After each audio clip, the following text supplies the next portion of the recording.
আজকে বাসায় এগ মোমো বানিয়ে সবাই মজা করে খেলাম। তো কিভাবে বানিয়েছি আজকে তোমাদেরকে সেটাই দেখাচ্ছি।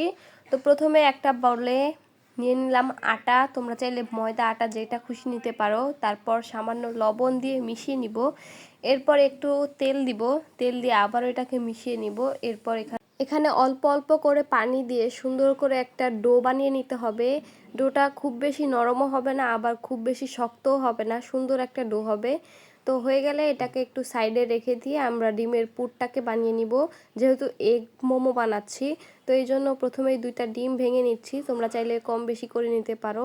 এরপর এখানে সামান্য একটু লবণ এবং গোলমরিচের গুঁড়ো দিয়ে এটাকে খুব সুন্দরভাবে ফেটিয়ে নিতে হবে। আর আমি সাইডে এখানে কাঁচামরিচ আর পেঁয়াজ কুচি করে নিয়েছি। এরপর চুলায় একটা প্যান বসিয়ে তেল দিয়ে দিব। এবার তেলটা গরম হয়ে গেলে এখানে আমি ফেটিয়ে রাখা ডিমটা দিয়ে ভেজে নিব।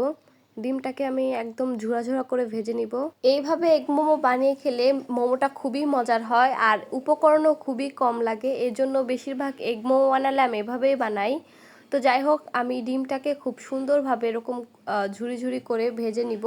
আর ভাজা হয়ে গেলে এটাকে আমি নামিয়ে নিব। এই গরমে হুটহাট করে মোমো খেতে ইচ্ছে করলো, এজন্যই খুবই অল্প সময়ে অল্প কিছু উপকরণ দিয়ে মোমো বানিয়ে নিচ্ছি। আর এভাবে বানালে মোমোটা মজাও হয়। তো যাই হোক, ডিমটা ভাজা হয়ে গেছে। এবার আমি নামিয়ে কড়াইটাতে আবার একটু তেল দিয়ে দিয়েছি। এবার পেঁয়াজ কুচি আর কাঁচামরিচ কুচিটা দিয়ে দিব। এবার এটাকে আমি হালকা একটু ভেজে নিব। পেঁয়াজের কাঁচা গন্ধটা আমার কাছে ভালো লাগে না, এজন্যই আমি পেঁয়াজটাকে ভেজে নিচ্ছি। আর তোমরা চাইলে পেঁয়াজটাকে না ভেজেও এটা করতে পারো, যেহেতু আমরা মোমোটাকে স্টিম করব। তো যাই হোক, এরপরে এখানে আমি একটা সিক্রেট মশলা দিয়ে দিলাম, দিয়ে এটাকে ভালো করে মিশিয়ে আবার ডিমটাকে দিয়ে ডিমের সাথে মিশিয়ে নিব। তো ডিমের সাথে দিয়ে ডিমটা খুব ভালো করে একটু ভেজে নিব। ভেজে আমি এটাকে নামিয়ে নিচ্ছি। এরপর এখানে আমি অ্যাড করব হচ্ছে লেমন জুস। আর লেবুর ফ্লেভারটা আমার খুব ভালো লাগে, তাই দিয়ে দিলাম, তোমরা চাইলে স্কিপ করতে পারো।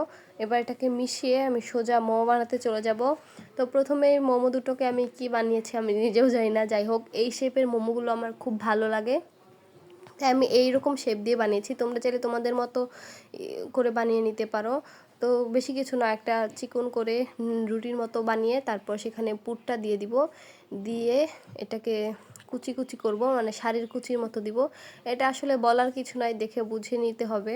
তো যাই হোক, এভাবে আমি সবগুলো মোমো বানিয়ে নিব, এরকম ছোট ছোট করে, এরকম কুচি কুচি করে। তো দেখতে পাচ্ছ আমি এরকম করে সবগুলো মোমো বানিয়ে নিয়েছি। তো আমার এই কয়টা মোমো হয়েছে, আর এই মোমোটা অনেক বড় হয়েছে দেখো। তো আমি খাবো। যাই হোক, আমি এবার মোমোগুলোকে স্টিম করব, এজন্য আমি দিয়ে দিচ্ছি। এগুলো আমি হচ্ছে রাইস কুকারে স্টিম করব, এজন্য সবগুলো নিয়ে নিলাম। আর ওদিকে আমি পানি কিন্তু গরম করতে দিয়ে দিয়েছি। যাই হোক, এবার আমি সবগুলো মোমো স্টিম করতে দিয়ে দিব। বেশিক্ষণ লাগবে না, মাত্র 2-3 মিনিট হলেই হয়ে যায় স্টিম করা, যেহেতু পানিটা ফুটন্ত গরম এজন্য। তো দেখতে পাচ্ছ আমার মোমোগুলো স্টিম করা হয়ে গেছে। আর এত অল্প সময়ে এতগুলো মোমো বানিয়ে নিয়েছি, আর এটা খেয়ে তো সবাই অনেক প্রশংসা করেছে। তোমরা এভাবে বাসায় ট্রাই করো আর আমাকে কমেন্ট বক্সে জানাতে ভুলো না। তো আজকের ভিডিওটা এই পর্যন্তই ছিল। সবাই লাইক, কমেন্ট, শেয়ার করে পাশে থেকো। Bye bye.